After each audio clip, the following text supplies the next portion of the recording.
آج ہماری قوم کے درمیان ذہنوں پر ایک جو خیال ہے کہ یتیم ہوتے ہیں، ان کو صرف صدقہ و خیرات کھلا کر کے ہی رکھا جانا چاہیے. اور پھر تو قوم کا حال یہ ہے کہ کسی عالم کو کبھی کار میں دیکھنا بھی پسند نہیں کرتے. مسجد کے امام صاحب اب کار میں گھوم رہے ہیں، ان کو نکالو. میرے عزیزو، یہ تمہارے قائدین ہیں. تمہیں معلوم ہے جس وقت آپ مسجد میں جماعت کے ساتھ نماز ادا کر رہے ہوتے ہیں کسی حافظ قرآن کے پیچھے یا عالم دین کے پیچھے، در حقیقت تمہارے اور تمہارے رب کے بیچ میں وہ واسطہ ہوتا ہے جو تمہاری نمازیں اللہ تک پہنچاتا ہے.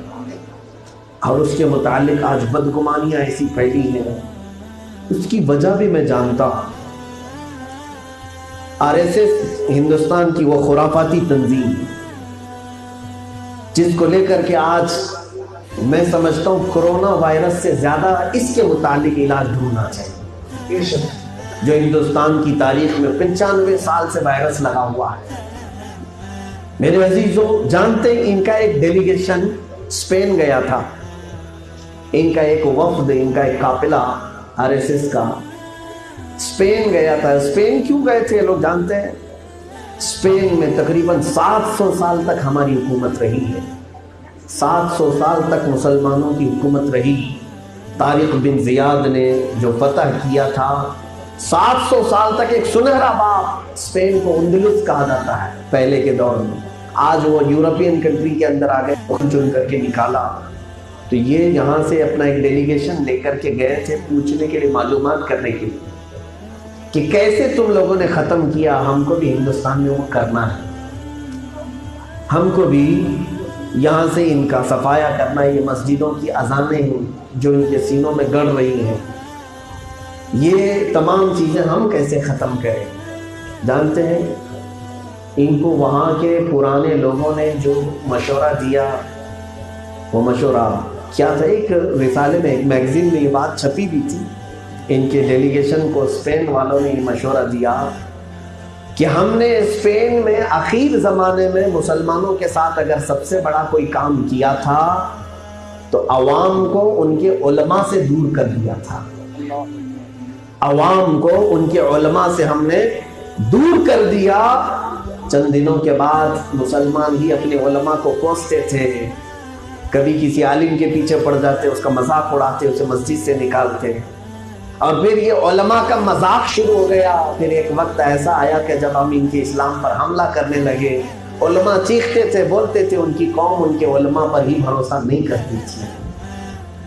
ہم نے بھروسہ توڑ دیا. جاؤ تم کو بھی اب اگر ہندوستان میں کچھ کرنا ہے تو یہ کام کر کے دیکھ لو. کافی سال پہلے کی بات ہے. اور اس کام میں یہ آج لگ گئے جس کی بنیاد پر ان کو مدارس اسلامیہ کھٹک رہے ہیں. آج جنہوں نے کئی مرتبہ کہا کہ مدرسوں میں دہشت گردی ہو رہی ہے، یہاں پر آتنکواد بنائے جاتے ہیں. ظالموں، تمہیں پتا ہے یہ ٹوٹی چٹائی پر بیٹھنے والے طلبہ آتنکواد ہوتے ہیں، جن کے پاس استعمال کرنے کے لیے صحیح سے پلیٹ نہیں ہوتے ہیں. تم انہیں دہشت گرد کیسے کہہ سکتے ہو؟ تمہیں معلوم نہیں مدارس کی زندگی کیا ہوتی ہے. ہم بھی وہیں سے نکلے ہوئے ہیں. قناعت کہنے کے لیے آسان ہے، لیکن اگر کہیں کوئی قناعت کرتا ہے تو صرف مدارس اسلامیہ میں کیا جاتا ہے. میرے عزیزوں، آج اسی تھیوری پر پورے ہندوستان میں عمل کیا جا رہا ہے. میں دیکھ رہا ہوں سوشل میڈیا پر پورا کا پورا ایک جتھا ہوتا ہے جو علماء کے مذاق کے لیے بیٹھا ہوا ہے. تنقید پر تنقید علماء کی. میں نہیں کہتا میرے عزیزوں کہ علماء میں برے نہیں ہوں گے، لیکن ان کا عمل ان کے ساتھ. تمہیں کس نے حق دیا ہے کہ ان کے عمل کی پوچھ تاچھ کرو؟ وہ تو رب کائنات ہے جو ان کے عمل کو پوچھے گا. اور عالم اگر بد عمل ہوتا ہے تو اسے پہلے جہنم میں ڈالا جائے گا. لیکن تمہیں اختیار تو نہیں دیا گیا کہ تم اس کے پیچھے پڑ جاؤ. میرے عزیزوں، آج یہ سمجھ کر کے چلو کہ تمہاری ذہنیت کو، تمہارے دماغ کو دین سے دور اگر کرنا ہے تو انہیں علماء سے دور کر دیا جائے گا. جب تم علماء سے دور ہو گئے اور علماء کے متعلق اپنے دل میں یہ خیال رکھنے لگے کہ یہ چھوٹی قوم ہے ہمارے ہاں کی، ان سے کچھ ہو نہیں سکتا، تو اس وقت پھر تم اپنے دین کو بھی ہلکا سمجھنے لگ جاؤ کہ کب تمہارے سینوں سے دین نکل جائے گا پتہ بھی نہیں چلے گا. اب میں جس آیت کو میں نے تلاوت کیا اس کی طرف آتا، قیامت کے دن کچھ وہ بچے آئیں گے. پہلے آیت کا ترجمہ میں کر دیتا ہوں. کافروں نے یہ کہا اے ہمارے رب، وقال الذین کفروا ربنا ارنا الذی اضلنا. کافروں نے قیامت کے دن یہ جو کہیں گے وہ یہی ہے، اے اللہ ہمیں وہ لوگوں کو دکھا جنہوں نے ہمیں گمراہ کیا، ہمیں کفر کی طرف دھکیل دیا. جنات میں سے بھی ہوں گے، وہ انسانوں میں سے بھی ہوں گے، جنہوں نے ہمیں گمراہ کیا ان کو ہمارے پاس دکھا. جانتے ہیں جتنے بھی گمراہ ہوں گے بچے، جتنے بھی بھٹکیں گے بچے، یہ سب قیامت کے دن کھڑے ہوں گے. جو بھی راستہ بھٹک چکا ہے یہاں پر قیامت کے دن وہ پکارے گا اے اللہ مجھے وہ لوگ دکھا جنہوں نے مجھے بھٹکایا ہے، جنہوں نے مجھے گمراہ کیا ہے.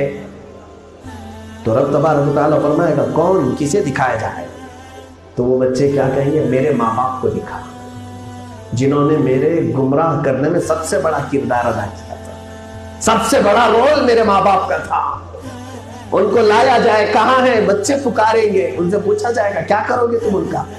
قرآن کی آیت میں پڑھ رہا ہوں، توجہ سے سنیں. نجعلہما تحت اقدامنا لیکونا من الاسفلین. وہ سارے گمراہ کہیں گے ہمارے ماں باپ کو دکھا تاکہ آج ہم قیامت کے دن اپنے پیروں سے ان کو رون دیں، تاکہ وہ ذلیلوں میں سے ہو جائیں جنہوں نے آج ہمارے لیے جہنم کا راستہ دکھایا.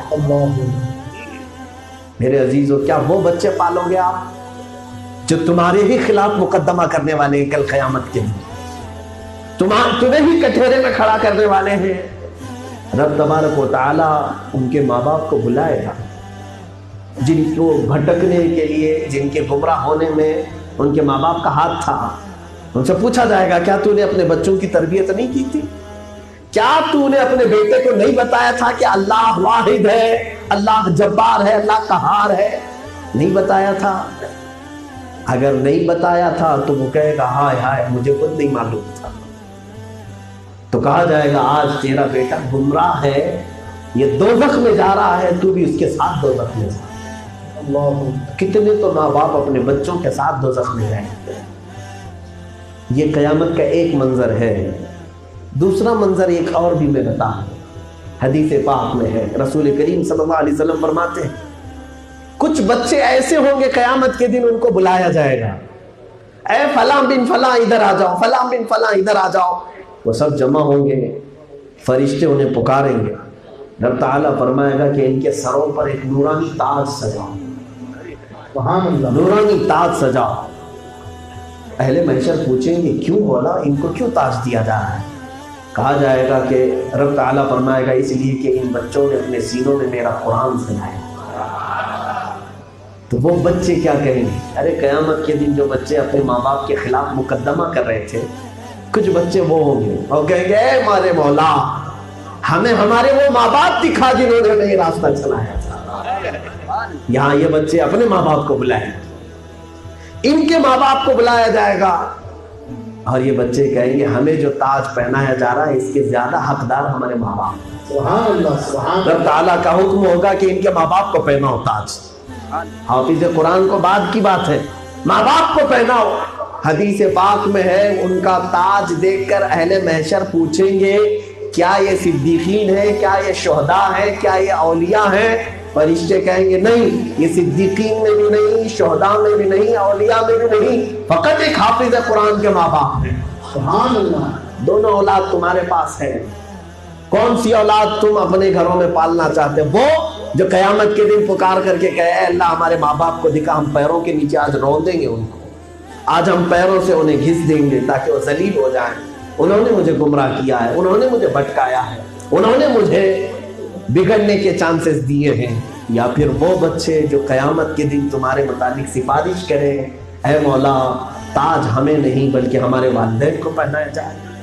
عزیزان گرامی وقار، دین سے آج تساہلی، سستی، کاہلی ایسی ہو رہی ہے کہ ہم نے آج مدارس اسلامیہ سے منہ موڑ لیا ہے، اپنی آنکھیں بند کر کے چل رہے ہیں آج، جبکہ ضرورت اس بات کی ہے کہ اللہ کے نبی صلی اللہ تعالیٰ علیہ وسلم نے ارشاد فرمایا العلم ثلاثۃ، علم تین ہی ہے، علم تین ہی ہے. کون کون سا ہے؟ میرے آقا صلی اللہ تعالیٰ علیہ وسلم نے فرمایا ایک ہے قرآن پاک، دوسرا ہے سنتن ثابتتن، تیسرا فریدتن عادلتن۔ میرے آقا صلی اللہ علیہ وسلم نے فرمایا قرآن اور رسول پاک کی احادیث، اس کے بعد زندگی گزارنے کے فقہی مسائل، یہی علم ہے۔ میں یہاں یہ نہیں کہتا کہ آپ اپنے بچوں کو اسکول نہ پڑھائیں، کالج نہ پڑھائیں، بالکل پڑھائیں۔ اسلام تو اس بات کا اور زیادہ حکم دیتا ہے کہ اپنے بچوں کو وہ سب سکھائیں جس کے ذریعے سے یہ پوری دنیا کی قیادت سنبھال سکیں، دنیا کو یہ قیادت یا راستہ دکھا سکے۔ تم سائنس پڑھاؤ اپنے بچوں کو، جغرافی پڑھاؤ اپنے بچوں کو، فزکس، کیمسٹری سب پڑھاؤ، لیکن تمہارے بچوں کی تعلیم کی ابتدا اللہ کے نام سے ہونی چاہیے۔ اگر علم یہاں سے شروع ہوا تو یاد رکھنا کہ یہ گمراہ کبھی نہیں ہوگا۔ بچپن میں تو یہی ہوتا تھا، لیکن جوان ہوتے ہی ہم پلٹ دیتے ہیں۔ ایک تھیوری، ایک فارمولا میں آپ کو بتاؤں جو ہر بچہ کرتا، آپ بھی کر چکے ہوں گے، ہم بھی کریں اور سارے لوگ کر چکے ہوں گے۔ شروع میں جب ہوش سنبھالتے ہیں، گھروں سے مدرسے کو تو بھیجا ہوگا نا آپ کے ماں باپ نے، قاعدہ دے کر کے، آپ الف با والا قاعدہ لے کر کے اپنے گھر سے چلتے ہیں، کبھی اماں پارا لے کر کے، کبھی قرآن پاک لے کر کے چلتے ہیں نا اپنے گھر سے۔ کیسے لے کر کے جاتے ہیں؟ سینے سے لگا کر کے جاتے ہیں۔ آج بھی یہی رواج ہے۔ آپ کے گھروں کے بچے بھی جب مدرسے جا رہے ہوتے ہیں، ان کے ہاتھ میں قاعدہ ہو، چاہے وہ قاعدہ بغدادیہ ہو، نورانی قاعدہ ہو، اماں پارا ہو، سینے سے لگا کر جاتے ہیں کہ نہیں جاتے؟ مدرسہ جاتے بھی ہیں سینے سے لگا کر، آتے بھی ہیں سینے سے لگا کر۔ اور وہی بچہ جب اسکول جاتا ہے تو 10 کلو کا بستہ پیٹ پیچھے رکھ کر لے جاتا ہے، نہیں ہوتا؟ اسکول کی ساری تھیلی کہاں رکھ کر کے لے جاتے؟ میں نے کسی کو سامنے لگا کر کے جاتے ہوئے تو دیکھا نہیں، ہوتا ہوگا، لیکن سارے پیٹ پر یہ سارا بوجھ اٹھا کر کے جاتے ہیں۔ یعنی بچپن سے ہی یہ ذہن میں ہونا چاہیے اللہ کا کلام پہلے نمبر پر، باقی سارے علوم دوسرے نمبر پر۔ لیکن جوان ہوتے ہی اس کو بچے پلٹ دیتے ہیں یا اللہ کے کلام کو پیچھے ڈال دیتے ہیں، سارے علوم کو پھر آگے کر لیتے ہیں۔ عزیزان گرامی، بچپن سے یہ نہج پر ہم چل رہے تھے، ہمیشہ سینے سے اس کلام کو لگا کر چلتے رہے، لیکن جب پھر بڑے ہو گئے تو اس کو کہاں چھوڑ دیا پتہ نہیں، قرآن کو کہاں رکھ دیا معلوم نہیں۔ آج تو حال یہ ہے کہ کسی کو قرآن پڑھنے کے لیے کہے تو میرا تو ختم ہو گیا، ہدیہ ہو گیا، میرا ہدیہ ہو گیا۔ ہدیہ ہو گیا تو کیا زندگی پر قرآن چھوڑ بھی نہیں آپ؟ قرآن آج جس طرح سے ہم لوگوں نے بنا رکھا ہے کہ یہ قسم کھانے کے لیے، کبھی جھگڑے ہو گئے تو اٹھاؤ اور قسم کھاؤ، یا تو پھر کسی کی موت ہو گئی تو قرآن کھانے کے لیے اتارو قرآن، یا رمضان آ جائے تو دھول جھٹک کر کے پڑھنا شروع کرو۔ میرے عزیزو، یہ کلام مقدس اللہ رب العزت نے کیوں اتارا تھا؟ قسم کھانے کے لیے؟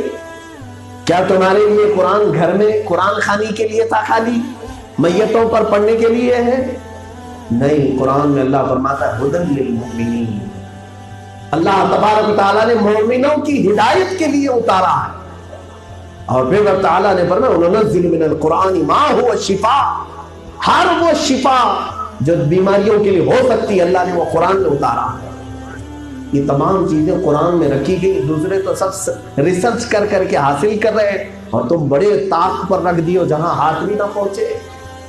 عزیزان گرامی وقار، اسی لیے اقبال نے کہا وہ زمانے میں معزز تھے مسلمان ہو کر، آج ہم خار ہوئے ہیں تاریخ قرآن ہو کر۔ لیکن ساتھ میں اگر آپ اسلامی تعلیم بچوں کو نہیں دیں گے، قرآن اور رسول پاک کی حدیث نہیں سکھائیں گے، میرے عزیزو اتنی آندھیاں چل رہی ہیں، ایک طرف کفر و شرک کی آندھیاں، عیسائی مشنریوں کی آندھیاں، ایک طرف وہابیت اور سلفیت کی آندھیاں، کہاں سے اپنے بچوں کا ایمان جائیں گی؟ اس لیے ان بچوں کو جو ضروری علوم دینی ہیں وہ بچپن سے ہی سکھانا شروع کر دو، تاکہ ہمارا بچہ کبھی بدکار نہ بنے، دین نہ چھوڑے۔ چند سال پہلے کی بات میں آپ کو بتاؤں، میں ابھی نیا فارغ ہو کر کے آیا تھا ممبئی میں، کرلا میں ایک بار بیٹھے تھے، ایک حاجی صاحب آئے، ہمارے مفتی صاحب قبلہ وہاں پر ہے، ہمارے استاد گرامی بھی، ایک حاجی صاحب بڑے پرہیزگار ہیں، نمازی ہیں، آئے، کہا کہ حضرت میرے ساتھ ایک بڑا دکھ کا معاملہ ہوا، میرے ساتھ ایک بڑا حادثہ ہوا۔ کہا کیا ہوا بتائیے؟ وہ رونے لگے، کہا حضور ایک ہی بیٹا ہے میرا، بڑے نازوں سے پالا ہوں، مال کی کوئی کمی نہیں، بڑے سیٹ ہیں، کہا میں نے اس کو بہت پڑھایا، بہت اچھے سے اچھا پڑھایا، لیکن کیا ہوا کیا اس بچے کو؟ کہا جو MBA یا کچھ کر رہا تھا، MCOM کر رہا تھا، کالج میں گیا ہے، شروع سے کانوینٹ انگلش، لاکھوں اس پر میں نے خرچہ کیا۔ کہا ہوا کیا بتائیں تو صحیح۔ انہوں نے سر اٹھا کر کے کہا میرا بیٹا آج عیسائی بن گیا، کرسچن ہو گیا، ایک لڑکی کی محبت میں کرسچن ہو گیا۔ میں ہزار سمجھا رہا ہوں ہمارا گھرانہ الگ ہے بیٹا، اس چیز کو ہم ایکسیپٹ نہیں کرتے، لیکن وہ کسی صورت ماننے کو تیار نہیں۔ کئی دنوں سے یہ بحث ہوتی رہی اور آج اپنا سامان اٹھا کر میرے گھر کو بھی چھوڑ کر چلا گیا۔ ان کا درد میں نے محسوس کیا تھا، وہ ایک ایک بات پر بوڑھے شخص کی آنکھوں میں بار بار آنسو آ جاتے تھے، اور بار بار اپنے سینے پر مار کر وہ بوڑھا شخص یہی کہتا رہا، صرف اور صرف میری خطا یہ ہے کہ میں نے اپنے بچے کو دین نہیں سکھایا، میں نے میرے نبی کی محبت کے لیے اس کے پاس وقت ہی نہیں رکھا تھا۔ عزیزان گرامی وقار، ہمارے ساتھ جو فیوچر ہے، ہمارا جو مستقبل ہے، یہ بھی بڑا سخت ہے۔ ہمارے سارے اسکولوں سے یہ تمام تعلیمات ختم کر دی گئی۔ اردو اسکولوں میں پہلے تو ہم پڑھتے تھے، غوث پاک کی سیرت پر بھی ایک سبق تھا، میرے آقا صلی اللہ علیہ وسلم کی سیرت پر بھی سبق تھا، اردو اسکولوں میں پڑھے ہوں گے۔ آج جا کر کے دیکھو گورنمنٹ کی اردو اسکولوں میں سب غائب کر دیا۔ ہاں شیواجی کا تو ہے اور چانکیہ کا تو ہے، سب کے ہیں، لیکن اسلامی جتنی شخصیات تھی سب کو غائب کر دیا۔ کہاں کہاں تم اپنے بچوں کو بچا پاؤ؟ آپ کیا سوچ رہے ہیں میں خالی عید بقرعید میں ٹوپی پہنا دوں گا تو میرا بچہ مسلمان رہ جائے گا؟ یہ وہ زمانہ آ رہا ہے جس کے متعلق میرے آقا صلی اللہ علیہ وسلم نے فرمایا قیامت کے قریب ایسا زمانہ آئے گا کہ تمہارا ایمان بچانا اتنا مشکل ہوگا جیسے ہتھیلی پر انگارہ لے کر کھڑا ہونا مشکل ہے۔ وہ زمانہ آئے گا تمہارے ساتھ کہ تم اپنا دین بچا کر کے نہیں جا پاؤ گے۔ اے میرے عزیزوں، دین سے دوری، علوم اسلامیہ سے دوری، قرآن اور حدیث سے دوری کفر کی موت مار دے گی۔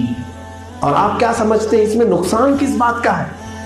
نقصان کس بات؟ ایک جملہ میں آپ کو کہتا ہوں، دیکھیں ایک میں جملہ، علماء بھی بیٹھے ہوئے، مولوی حضرات بھی ہیں، کوئی لطیفہ نہیں ہے، عام یا کسی سے جا کر کے پوچھیں میاں آپ اپنے بچے کو عالم بنا دیجیے، حافظ بنا دیجیے، کیا کہے گا؟ ارے بناؤں گا تو کیا کمائے گا کیا کھائے گا؟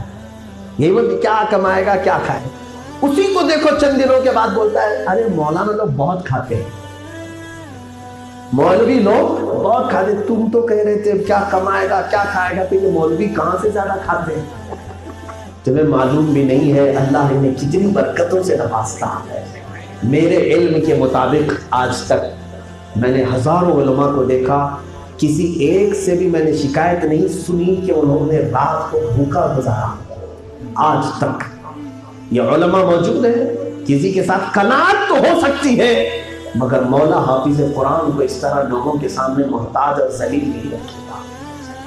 میرے عزیزوں، بڑے بڑے MBA کالج کی ڈگریاں حاصل کیے ہوئے لوگوں کو ہم بھیک مانگتے ہوئے تو دیکھے ہیں، لیکن اکا دکا بھی کہیں شاید کسی عالم دین کو اور حافظ قرآن کو کسی مسجد کے باہر بھیک مانگتے ہوئے میں نے نہیں دیکھا۔ چندہ تو کرتے ہیں، وہ چندہ بھیک نہیں ہے، وہ ہمارے دین کے قلعے بلند کرنے کے لیے کرتے ہیں۔ ظاہر سی بات ہے یہ جو لہلہاتے ہوئے چمن آپ کو مدرسوں کی شکل میں نظر آتے ہیں، یہ مسجدوں کے مینار جو نظر آتے ہیں، یہ علماء کا یہی محنت، ان کی قربانیاں ہیں جو روپیہ 2 روپیہ مانگ مانگ کر کے لاتے ہیں۔ لوگ یہ سمجھتے ہوں گے کہ بھیک مانگ رہے ہیں، میاں تمہارے سجدے بھی نہیں ہوں گے اگر یہ نہیں مانگیں گے۔ کیا بات؟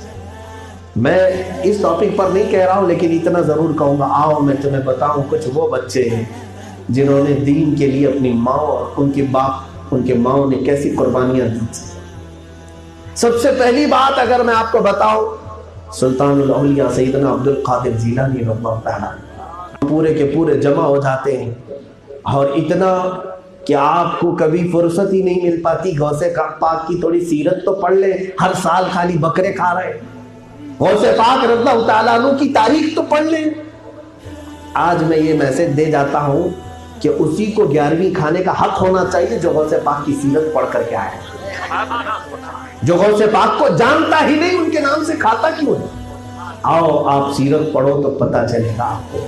سلطان الاولیاء غوث الاعظم دستگیر فرماتے ہیں میں چھوٹا تھا اپنے گھر میں میری ماں کا، میرے والد کا انتقال بہت پہلے ہو چکا تھا۔ بعض روایات میں آپ کے ایک اور بھائی بتائے گئے ہیں، بعض روایت میں آپ کو اکلوتا بیٹا بھی کہا گیا ہے۔ غوث پاک رضی اللہ تعالیٰ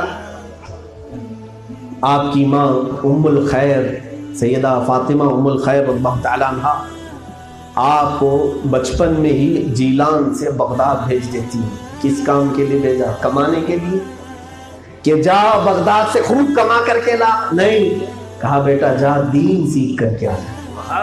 جبکہ وہ بیوہ ہیں، ان کے شوہر نہیں، تنہا ہے، گھر میں ہے، اس حالت میں اپنے بیٹے کو بھیجا۔ اور غوث الاعظم دستگیر کس حالت میں گئے تھے جانتے ہیں؟ ان کے پاس جانے کی سواری کے پیسے نہیں تھے، وہ پیدل بغداد تک کا سفر کی 1 مہینہ چلے تھے، 1 مہینہ چلے تھے۔ اے اس شہر کے رہنے والوں، ذرا یہاں سے میرج تک چل کر کے دکھا دو، جاؤ چل کر کے دکھا دو، پتہ چلے گا۔ جس غوث پاک کی گارنٹی کھاتے ہو وہ تقریباً 1000 کلومیٹر پیدل چل کر کے گئے تھے۔ ابھی لالچ آئے نا کہ آج بریانی نہیں بنی مدرسے میں، آج گوشت نہیں بنا مدرسے میں، کبھی ایسا خیال آئے تو غوث پاک کو یہ واقعہ یاد کر لیں۔ علماء بھی، مجھے بھی میرے بچپن میں سنایا گیا تھا، اس لیے میں آج آپ کو سنا رہا ہوں۔ میاں آپ توجہ چاہیں، میں ولولہ انگیز مقرر نہیں، شعلہ بار مقرر نہیں، میں گفتگو کرنا جانتا ہوں۔ پتہ نہیں حضرت نے بہت ساری لمبی چوڑی باتیں میرے بارے میں کئی، مقرر ہوگا نہیں ہوں، میں گفتگو کرتا ہوں۔ میرا اتنا ہی ہے، مزاج یہی ہے، طوفان نوح لانے سے ہے چشم کیا فائدہ، 2 بوند ہی بہت ہے گر تجھ کو اثر کرے، بس اتنا ہی۔ غوث الاعظم دستگیر رضی اللہ تعالیٰ عنہ، ان کی یہ بات یاد کر لینا بچوں۔ فرماتے ہیں میرے پڑھنے کے زمانے میں کئی ایسے اوقات آئے، فرماتے ہیں پھر کبھی ایسا ہوا ایک مرتبہ کہ بھوک کی شدت سے پیٹ کو لگ گیا تھا، پڑھنے کے زمانے میں۔ غوث پاک رضی اللہ تعالیٰ عنہ نے درخت کے پتے کھائے ہیں، کئی دن تک پتے کھائے ہیں۔ فرماتے پتے کھا کر کے پورا دن گزار لیتا، تعلیم سے پیچھے نہیں ہٹے، علم دین سے دور نہیں بھاگے، نہ ہی کبھی کہا کہ مجھے ماں یاد آ رہی ہے میں چلا جاؤں، نہ۔ آپ کی تعلیم کے دوران فرماتے ایک دن ایسا بھی آیا کہ میں دریائے دجلہ کے کنارے گیا کہ کچھ وہاں کھانا مل جائے تو کھا لوں، دیکھا مجھ سے پہلے 70 فقیر وہاں بیٹھے ہوئے، مجھے حیا آئی کہ میں ان کا حق مار کر نہ کھاؤں، ویسے ہی پیچھے پلٹ آیا، میں وہاں پر وہ بھی نہیں کھا پایا، پہلے سے فقراء وہاں بیٹھے ہوئے تھے، مساکین بیٹھے ہوئے تھے۔ غوث پاک کی کرامتیں تو سنیں میرے عزیزوں، ان کی محنتیں اور مشقتیں زمانے طالب علمی کی یہ بھی تو سنو۔ سلطان الاولیاء غوث پاک فرماتے میں وہاں سے نکل کر کے ایک گاؤں میں آیا، دوپہر کا وقت تھا، کڑی دھوپ تھی، مسجد میں گیا، ظہر کی نماز پڑھا اور باہر صحن میں لیٹ گیا۔ اچانک مسجد میں ایک شخص داخل ہوا، وہ جلدی جلدی نمازیں پڑھا، دسترخوان بچھایا اور کچھ کھانا اس پر رکھا۔ وہ تاجر تھا، تجارت کی غرض سے بغداد آیا تھا، اور اس نے جیسی دسترخوان کھولا گرم گرم کباب تھے، اس کباب کی خوشبو نے پوری مسجد کو مہکایا تھا۔ غوث پاک فرما رہے ہیں میں سوئے سوئے دیکھ رہا تھا کہ وہ دسترخوان پر کباب رکھا ہے۔ اس نے میری طرف دیکھا اور کہا بیٹا آ جاؤ، اگر بھوک لگی ہے تو شامل ہو جاؤ۔ غوث پاک فرماتے میں اٹھ گیا، دسترخوان پر جا کر بیٹھے۔ کباب کھانے سے پہلے اس تاجر نے پوچھا کہ بیٹا آپ کیا کرتے ہو؟ کہا میں یہاں پر پڑھتا ہوں، میں علم دین حاصل کرنے کے لیے آیا ہوں۔ تو وہ تاجر چونک گیا، کہا اچھا تو آپ سے میرا ایک کام ہے، آپ میرا ایک کام کر دو گے؟ کہا کیا کام ہے؟ وہ تاجر کہتا ہے میں دراصل جیلان کا رہنے والا ہوں، میں جیلان سے آیا ہوں۔ جیلان سے جب میں تجارت کے لیے آ رہا تھا تو وہاں پر ایک خاتون ہے فاطمہ ام الخیر، اس کا بیٹا یہاں پر تعلیم حاصل کر رہا ہے جس کا نام عبد القادر ہے، میں کئی دنوں سے اس کو ڈھونڈ رہا ہوں، وہ مجھے ملا نہیں۔ آپ نے پوچھا کیوں ڈھونڈ رہے ہو؟ تو اس تاجر نے کہا جب میں جیلان سے آ رہا تھا تو فاطمہ ام الخیر نے مجھے کچھ درہم دیے تھے، پیسے دیے تھے کہ جاؤ میرے بیٹے عبد القادر کو بغداد میں یہ پیسے پہنچا دینا، لیکن اے بیٹا یہاں حالت ایسی ہو گئی کہ تجارت میں مجھے بہت لاس ہوا، بہت نقصان ہوا، کچھ نہیں بچا تھا۔ آج حالت میری یہ ہوئی کہ وہ عبد القادر کے پیسوں کے علاوہ میرے پاس کچھ نہیں بچا تھا، تو انہی پیسوں سے میں کباب خرید کر کے لایا، بس انہی پیسوں کا یہ کباب ہے۔ تو غوث پاک رضی اللہ تعالیٰ عنہ خاموشی سے سنتے ہیں۔ آپ نے پوچھا آپ کیا پوچھنا چاہ رہے ہیں؟ وہ تاجر کہتا ہے بیٹا کیا میرے لیے یہ کباب کھانا جائز ہے؟ کیونکہ وہ عبد القادر تو مجھ سے ملا نہیں۔ آپ نے فرمایا بالکل آپ کے لیے جائز ہے، آپ کھا سکتے ہیں۔ غوث پاک رضی اللہ تعالیٰ عنہ نے کہا کھا سکتے ہیں۔ تو اس نے کہا آپ کیسے اجازت دے سکتے ہو؟ کہا آپ کھا لیں تو میں بتاتا ہوں۔ کباب پورے کھانے کے بعد غوث پاک فرماتے ہیں جس عبد القادر کو تم تلاش کر رہے ہو وہ عبد القادر میں۔ سبحان اللہ سبحان اللہ۔ کہا پہلے کیوں نہیں بتائے؟ غوث پاک رضی اللہ تعالیٰ سادات کا یہی مذہب ہے، فرماتے ہیں ہم کسی کو کھلا کر کے احسان نہیں جتانا چاہتے کہ کوئی ہمارے احسان تلے دب کر کے نہ کھائے، خوشحال ہو کر کے کھائے۔ یہ غوث پاک کا مذہب ہے۔ میرے عزیزو یہ تعلیم حاصل کرنے کے زمانے کی بات ہے۔ اور آگے سنو کیا ہوا۔ 6 سال گزر گئے، آپ جیلان واپس نہیں آئے۔ 6 سال گزر گئے۔ اس ماں سے پوچھو جس نے اپنے اکلوتے بیٹے کو 6 سال کے لیے بھیج دیا۔ ایک دن بغداد سے کوئی آیا اور ملاقات کیا اور اس نے کہا کہ عبد القادر تمہاری ماں کا کچھ پتہ ہی نہیں چلتا، شاید بیمار ہے، کسی سے ملتی بھی نہیں ہے، شاید بیمار ہے۔ غوث پاک کو اب تکلیف شروع ہوئی، دل دھڑکنے لگا۔ 6 سال ہو گئے میں اپنی ماں کو دیکھا نہیں۔ میرے عزیزو ان کی ماں معمولی نہیں ہے، وہ حسینی سادات میں سے رسول اللہ صلی اللہ علیہ وسلم کی شہزادی ہے، جس کی آنچل کو کسی نے نہیں دیکھا، وہ غوث الاعظم دستگیر کی ماں۔ غوث پاک فرماتے بے قراری ہوئی، میں بغداد سے چل پڑا، ایک بار مل کے تو ضرور آؤں۔ چلے، کتنا لمبا سفر، 1 مہینہ لگ جاتا تھا۔ جیلان جب پہنچے تو غوث پاک فرماتے رات کا وقت ہو چکا تھا، میں اپنے گھر پہنچا، دستک دیا، میری ماں بیدار تھی۔ جیسے ہی ماں کے قدموں کی آہٹ میں نے سنا تو دل بے قابو ہو گیا۔ کتنے سالوں کے بعد میں اپنی ماں سے مل رہا ہوں۔ مجھے یاد ہے میرے عزیزوں جب ہمیں مدرسے سے آتے تھے اپنے وطن، ہمارے ٹرین کا سفر کٹتا ہی نہیں تھا، کب ماں کو چوموں کب باپ کے قدم بوسا۔ یہ ہماری کیفیت ہم جانتے ہیں۔ وہ سلطان الاولیاء جو 6 سال بعد آ رہے تھے، ان کی ماں کے قدموں کی آہٹ سے وہ بے قرار ہو گئے۔ کہتے ہیں دروازے پر آئی ماں نے پوچھا کون ہے؟ ہائے ہائے، غوث پاک فرماتے ہیں ماں کی آواز سن کر کلیجہ ٹھنڈا ہو گیا۔ کہا ماں تیرا بیٹا عبد القادر آ گیا ہے، تیرا بیٹا عبد القادر آ گیا ہے۔ ماں نے دروازہ نہیں کھولا، پوچھا آج کی ماں سے میں پوچھتا ہوں، غوث پاک کی ماں دروازہ بند ہے وہیں سے پوچھتی ہے عبد القادر تعلیم مکمل کر کے آیا یا ادھوری چھوڑ کر کے آیا؟ اللہ پہلا سوال ہے۔ غوث پاک فرماتے ماں ابھی تعلیم مکمل نہیں ہوئی، بس میں نے سنا کہ تم بیمار ہو، مل کر کے پھر میں کل واپس بغداد چلا جاؤں گا۔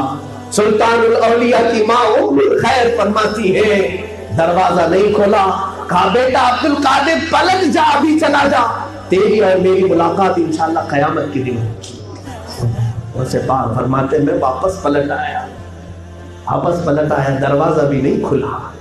بغداد میں آیا، تعلیم حاصل کرتا رہا۔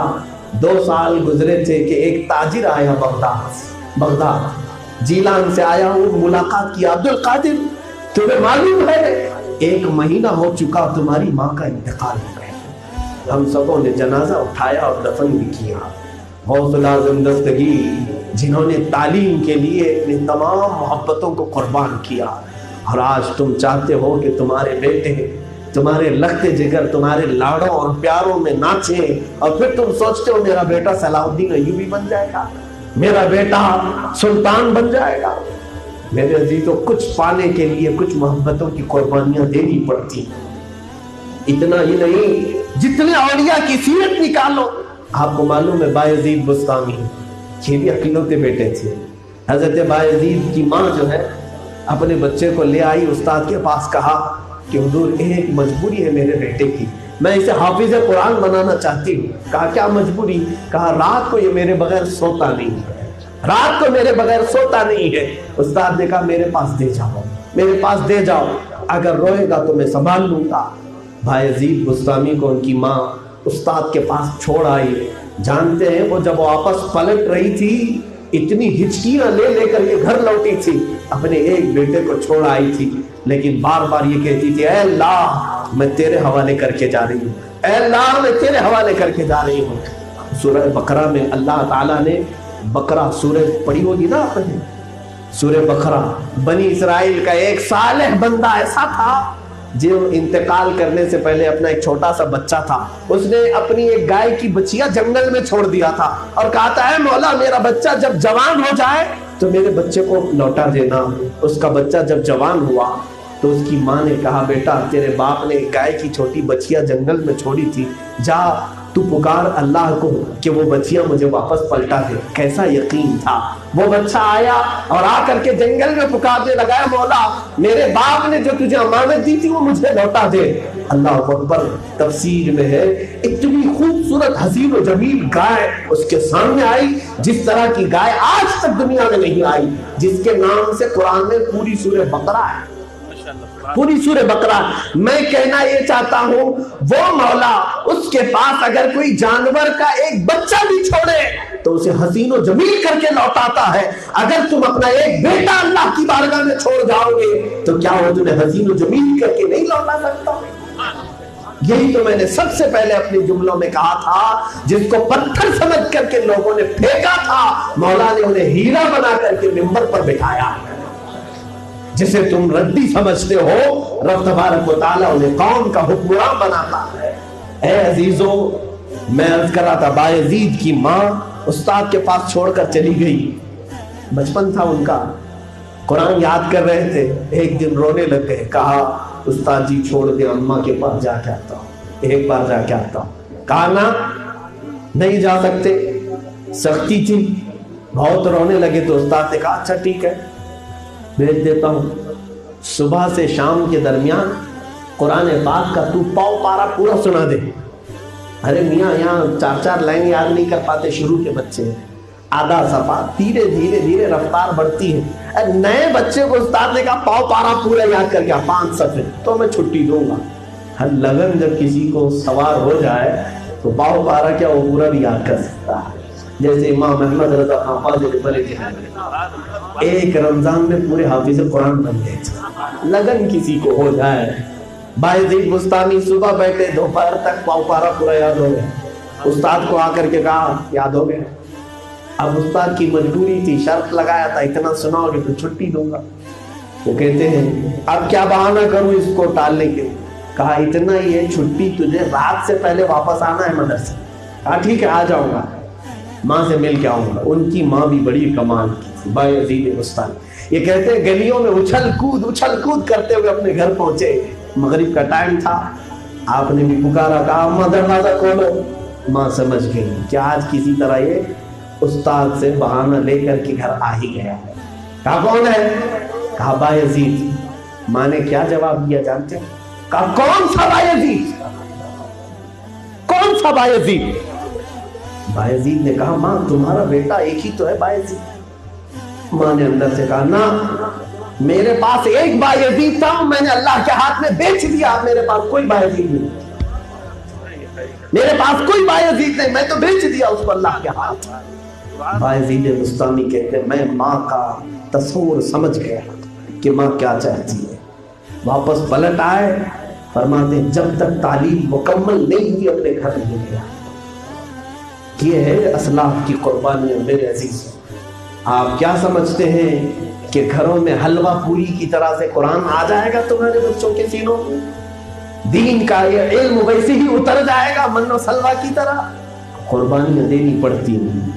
اور آپ کو میں ایک ایسا چیف قاضی بتاتا ہوں، چیف قاضی، چیف جسٹس اس زمانے میں، امام اعظم ابو حنیفہ اللہ تعالیٰ عنہ کے شاگرد امام ابو یوسف۔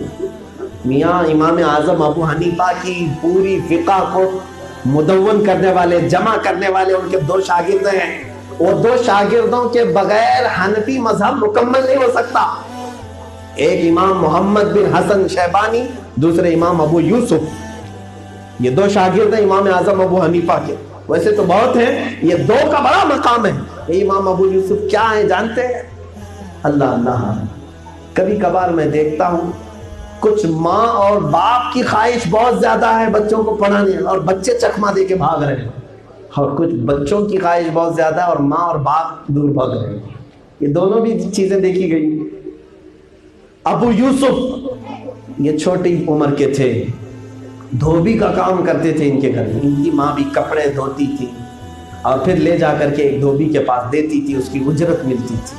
اپنے بیٹے کو بھی اسی کام پہ لگا دیا. آپ چھوٹی عمر میں ابو یوسف جاتے تھے وہ دھوبی کے پاس کپڑے جمع کر کے اس کی جو بھی ہے پریس کرنا ہو، جو بھی کرنا ہو. ایک دن وہاں راستے سے آ رہے تھے مسجد کی طرف سے، مسجد میں شور سنا تو امام اعظم ابو حنیفہ کی درسگاہ لگی ہوئی تھی. شیخ امام اعظم ابو حنیفہ بیٹھے ہوئے ہیں، ہزاروں شاگردوں کا ہال آپ کے سامنے ہے. ابو یوسف کہتے ہیں میں دروازے پر کھڑا رہا، سنتا رہا. حدیث رسول میں وہ چاشنی تھی کہ میں کھڑا رہے، پورا دن وہیں گزارے، گیٹ پر کھڑے ہو کر گیٹ پر کھڑے رہے. گھر آئے 2 درہم اجرت لے کر کے آتے تھے صرف. ماں نے کہا بیٹا آج کی کمائی دے، تو کہا نہیں آج مالک نے کچھ دیا ہی نہیں. کچھ بچے پڑھنے کا شوق ایسا بھی رکھتے. ماں نے کہا ٹھیک ہے چلو کچھ تو ہوا ہو. دوسرے دن گئے، پھر دھوبی کے پاس نہیں گئے، وہیں مسجد کے گیٹ پر کھڑے رہے. دیکھتے رہے امام اعظم کی درسگاہ کو، یہاں تک کہ شام ہونے کو آئی، اپنے گھر واپس آئے. ماں نے کہا بیٹا آج بھی نہیں دیا اس نے مالک نے. وہ کہا ہے کہ کل دے دوں. 3 دن کے بعد ماں کو شک ہونے لگا. ماں کو شک ہوا تو وہ دن لی اور دھوبی کے پاس گئی. کہا میرا بیٹا روز کام کر رہا ہے اور تم تو پیسے بھی نہیں دے رہے، اس کو اجرت بھی نہیں. وہ بھڑک گیا، کہا تیرا بیٹا تو 3 دن سے آ ہی نہیں رہا ہے. ماں کو ایسا لگا کہ میرا بیٹا کہیں بھٹک تو نہیں گیا. میرا چھوٹا سا کنبہ ہے، چھوٹا سا گھر ہے. ماں ڈھونڈتی ہوئی آئی تو جامع مسجد کے دروازے پر ابو یوسف کو کھڑے ہوئے دیکھا. اندر درسگاہ چل رہی ہے، امام اعظم ابو حنیفہ مسند پر بیٹھے ہیں، سارے شاگرد قال اللہ قال رسول کہہ رہے ہیں. ماں آئی پیچھے سے دیکھ کر کیا کہتی کہ بچہ ایسی جگہ کھڑا ہے. اپنے آنچل سے آنسو پوچھنے لگی، کاش میرے پاس بھی کچھ ہوتا تو میں اس کلاس میں بچے کو بھی بٹھاتی. ابو یوسف کو جا کر کے پیچھے سے کھینچتی، کہا بیٹا چل، ہماری حیثیت نہیں یہ تمام علوم حاصل کرنے کی، ہمارے پاس اتنی طاقت نہیں. تو ایک بیٹا ہے، اگر تو نہ کمائے گا تو مجھ بیوہ کا گھر کیسے چلے گا؟ چل واپس چلے. وہ جانے لگے، امام ابو یوسف کی آنکھوں میں آنسو آئے کہ گھر کا کام بھی ضروری ہے اور مجھے یہ شوق بھی اتنا ہے. امام اعظم ابو حنیفہ رضی اللہ تعالیٰ عنہ درسگاہ سے ہی دیکھ رہے تھے. اپنے شاگرد کو کہا وہ ماں اور بیٹے کو بلا لائے.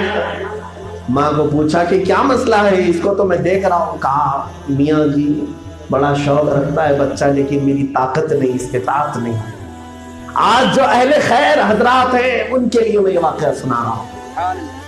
بہت سارے ایسے اہل خیر ہیں جن کے گھروں میں کھانا اتنا پھینکا جاتا ہے جتنا کسی کے گھر کے غریب کے گھر میں مہینے بھر میں نہیں بنتا کھانا. ایسے بہت اہل خیر یعنی بڑے بڑے مال والے لوگ ہیں. ان لوگوں کے لیے امام اعظم ابو حنیفہ نے بلایا. کہا کیا مسئلہ ہے؟ کہا میں بیوہ ہوں، دھوبی کا کام کرتی ہوں، کپڑے دھل کر کے سکھاتی ہوں امیروں کے، کچھ اجرت مل جاتی ہے، اس سے گھر چلتا ہے. بچہ اگر شوق کیا تو میں کیا کروں، شوق ہے لیکن ہر شوق پورا تو نہیں کر سکتی. امام اعظم ابو حنیفہ نے پوچھا کہ کتنا کماتا ہے تیرا بیٹا؟ توجہ چاہتا ہوں. تو اس خاتون نے کہا، ماں نے ابو یوسف کی، روزانہ 2 درہم کماتا ہے جس سے 4 روٹیاں بنتی ہیں، بس 2 درہم روز کما کر کے لاتا ہے. امام اعظم ابو حنیفہ رضی اللہ تعالیٰ عنہ نے فرمایا دھوبی کے ہاتھ میں اجرت پر دینے سے بہتر ہے میرے ہاتھ میں اجرت دے دے، میرے ہاں کمائی کے لیے رکھ لے. کہا آپ کیا دیں گے؟ امام اعظم ابو حنیفہ نے فرمایا ہر مہینے 12,000 درہم دوں گا. اسی وقت تھیلی منگوائی، 12,000 درہم دیا. وہ خاتون کہتی ہے میری آنکھیں پھٹی رہ گئی، کیا کسی بچے کے لیے کوئی 12,000 درہم دے سکتا ہے؟